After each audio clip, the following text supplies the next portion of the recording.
بسم اللہ الرحمن الرحیم۔ المعجم الکبیر کی ایک روایت ہے، ایک حاجت مند آدمی اپنی حاجت کی غرض سے امیر المومنین حضرت سیدنا عثمان غنی رضی اللہ عنہ کی خدمت میں آتا جاتا تھا، لیکن امیر المومنین اس کی طرف التفات نہ فرماتے، اس کی حاجت پر توجہ نہ دیتے۔ وہ شخص حضرت سیدنا عثمان بن حنیف رضی اللہ عنہ کے پاس گیا اور ان سے جا کر اس نے اسی امر کی شکایت کی کہ میں امیر المؤمنین کی خدمت میں جاتا ہوں، وہ میری طرف توجہ نہیں کرتے۔ تو انہوں نے کہا کہ تم وضو کرو، وضو کرنے کے بعد مسجد میں جا کر 2 رکعت نماز ادا کرو، نماز ادا کرنے کے بعد تم دعا کرو، اے اللہ میں تجھ سے سوال کرتا ہوں اور میں تیری طرف متوجہ ہوتا ہوں، اور میں تیرے نبی یعنی محمد صلی اللہ علیہ وآلہ وسلم کے وسیلے سے تجھ سے اپنی حاجت پیش کرتا ہوں، اس لیے کہ تم میری حاجت پوری فرما۔ حضرت سیدنا عثمان بن حنیف رضی اللہ عنہ کہنے لگے کہ تم اتنا کہہ کر اس کے بعد تم اپنی حاجت کو بیان کرنا، جو بھی تمہیں حاجت ہو وہ بیان کرنا، پھر شام کے وقت میرے پاس آ جانا۔ تو وہ حاجت مند آدمی چلا گیا، اس نے جا کر ایسا ہی کیا، وضو کر کے اس نے 2 رکعت نماز ادا کر کے دعا مانگی، اور حضرت سیدنا عثمان بن حنیف رضی اللہ عنہ نے اس شخص کو کہا تھا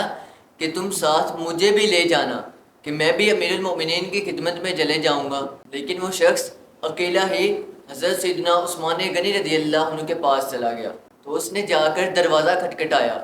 تو جو درباران تھے جو دروازے کے پاس کھڑے تھے انہوں نے اس کو اندر بھیج دیا۔ جب وہ اندر گیا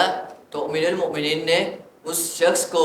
اپنی مسند پر بٹھایا اور کہنے لگے کہ بتا تیری کیا حاجت ہے؟ تو اس شخص نے اپنی حاجت بیان کی، تو امیر المؤمنین نے فوراً ہی اس کی حاجت پوری کر دی۔ تو کہنے لگے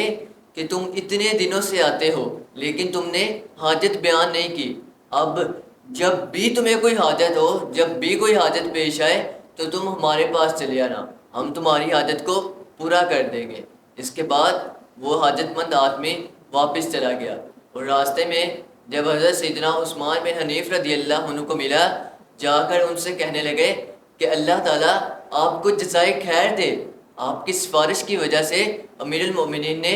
میری حاجت سنی ہے اور میری حاجت کو پورا بھی کر دیا ہے۔ حضرت سیدنا عثمان بن حنیف رضی اللہ عنہ کہنے لگے کہ خدا کی قسم میں نے امیر المؤمنین سے تیرے بارے میں کچھ بات بھی نہ کی، مگر ایک بات ضرور ہے کہ میں نے ایک مرتبہ دیکھا کہ ایک نابینا شخص نبی پاک صلی اللہ علیہ وآلہ وسلم کی خدمت میں آیا، اس نے آ کر اپنی حاجت بیان کی، تو نبی پاک صلی اللہ علیہ وآلہ وسلم نے